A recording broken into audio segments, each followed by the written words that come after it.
Je décide de m'humilier sous la puissante main de Dieu afin d'être élevé par lui au temps convenable. C'est la proclamation du jour. Alors j'espère que tu vas bien. Nous allons lire 1 Pierre 5:6. Lisons ensemble. 1 Pierre 5:6 dit ceci. Humiliez-vous donc sous la puissante main de Dieu afin qu'il vous élève au temps convenable. Amen. Que Dieu nous aide. Ce n'est pas facile. Dieu résiste aux orgueilleux. Dieu aime les cœurs humbles. Il aime ceux-là qui exécutent sa volonté sans débattre. Il a trouvé David, l'homme selon son cœur, qui exécute toutes ses volontés. C'est ce que Dieu aime. Dieu élève celui-là qui se rabaisse, celui-là qui le laisse le conduire. C'est ce que Dieu désire faire dans notre vie. Parfois, nous vivons des situations peut-être humiliantes. Nous passons par le désert parce que Dieu veut tuer en nous le moi. Il veut enlever de nous le moi. Et lorsqu'il fera des exploits au travers de nous, puisqu'il utilise des hommes pour agir sur la terre, lorsqu'il fera des exploits au travers de nous, que nous ne disions pas « Ah, c'est de ma propre force », que la gloire ne nous revienne pas, mais que la gloire lui revienne. Alors lorsqu'il décide d'humilier, c'est-à-dire de faire passer quelque part l'humiliation, une grande humiliation, pas une épreuve, c'est pour que cette personne reconnaisse qu'à la fin, rien ne vient de moi, ce n'est pas par mes propres forces, c'est par le Seigneur. Alors, les personnes qui reçoivent plus d'épreuves, tu penses que tu as beaucoup d'épreuves depuis l'enfance, etc. C'est parce que Dieu prépare ton cœur. C'est parce que Dieu veut te donner de grandes choses, mais il ne veut pas te perdre. Il ne veut pas que l'orgueil, l'habit de l'orgueil, que tu te revêtes de l'habit de l'orgueil, mais plutôt que tu te revêtes de l'habit d'humilité. Raison pour laquelle tu passes par plusieurs épreuves, afin que ton cœur soit travaillé, afin que tu reconnaisses que tout ce que tu auras à faire, ce n'est que par la grâce du Seigneur. Dieu donne ces grandes épreuves à ses plus grands guerriers. Parce qu'à la fin, lorsqu'ils s'en sortent vainqueurs, il leur fait complètement confiance. Amen. Alors, ne te lamente pas, c'est vrai, c'est difficile lorsqu'on passe par des épreuves. Mais rends grâce à Dieu lorsqu'il te garde attaché à lui. Lorsque tu passes par les épreuves, l'important, c'est ce que nous tirons de cette épreuve-là. L'important, c'est le cœur que nous avons après cette épreuve-là.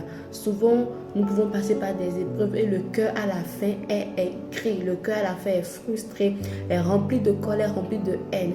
Lorsque le cœur à la fin est rempli de reconnaissance envers Dieu, rempli d'humilité, rempli d'action de grâce et rempli d'amour malgré tout ce qu'on a vécu, et là, Dieu fait confiance, il dit, je vais t'élever. Et le Seigneur Jésus-Christ nous a montré le bon exemple. Il est passé par l'humiliation pour la grandeur. Il est passé par la mort, la crucifixion pour la grandeur. Le nom à la motion duquel tout genou fléchit. Le Seigneur Jésus-Christ nous a juste montré l'exemple à suivre. Que lorsque nous laissons Dieu nous travailler, eh bien, la fin n'est que gloire. Qu'est-ce que le Seigneur dit ici dans Luc 22-26? C'est aussi dans les autres évangiles. Il dit, mais il n'en sera pas ainsi de vous. Au contraire, que le plus grand entre vous soit comme le moindre et celui qui gouverne comme celui qui sert. Bon, c'est le plus grand qui sert. Amen. Dieu élève ceux qu'il a travaillés, ceux dont il a travaillé le cœur. Dieu élève ceux-là qui ont accepté de se soumettre à lui.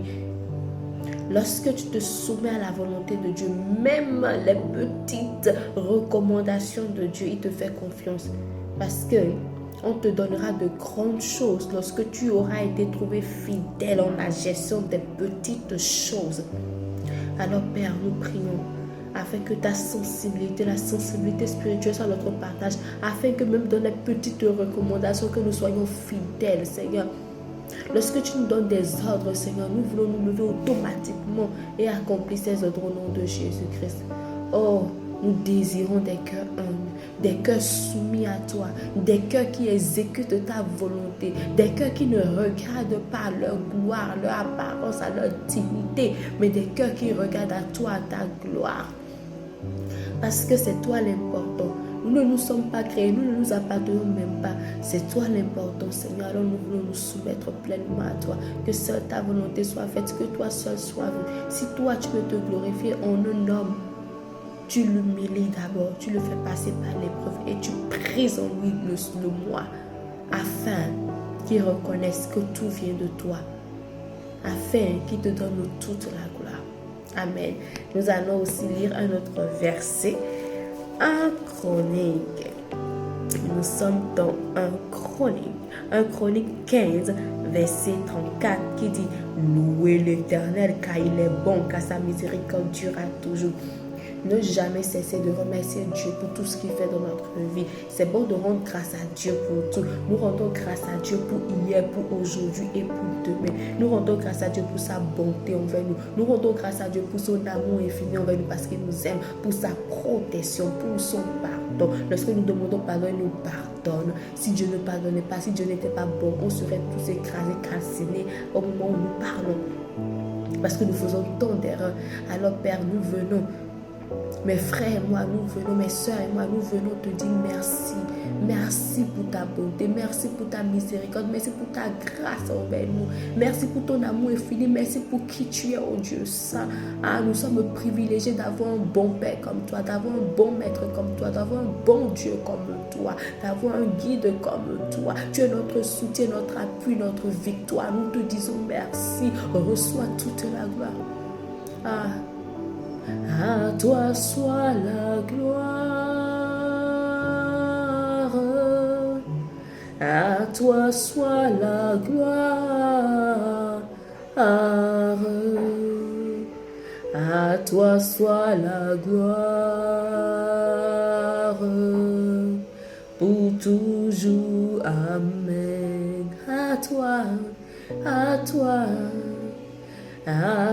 soit la gloire, à toi soit la gloire, à toi soit la gloire, pour toujours, amen. Seigneur, à toi la gloire. Et nous prions pour l'Érythrée, Espagne, Estonie, États-Unis, Éthiopie, Fidji, Finlande, France. Nous prions afin qu'ils se soumettent à Dieu, afin d'être élevés. Nous prions pour qu'il y ait des hommes humbles là-bas qui rendent toute la gloire à Dieu. Nous prions aussi afin qu'ils reconnaissent la bonté, la grandeur de Dieu dans leur vie, au nom de Jésus-Christ. Et pour toi qui n'as pas encore accepté le Seigneur Jésus-Christ, il est bon, il est merveilleux, il est miséricordieux, plein de grâce. Je t'invite à l'accepter, à faire cette prière avec moi. Dis avec moi: Seigneur Jésus, merci pour ton sacrifice. Merci de m'avoir montré le chemin à suivre, c'est-à-dire le chemin de l'humilité pour la grandeur. Merci pour ta bonté, pour ta miséricorde. Merci pour le pardon que tu m'accordes. Aujourd'hui, je t'accepte dans ma vie. Je t'accepte comme mon Seigneur, mon Sauveur. Oui, sois mon Maître, sois celui qui me conduit en tout temps. Amen. Félicitations.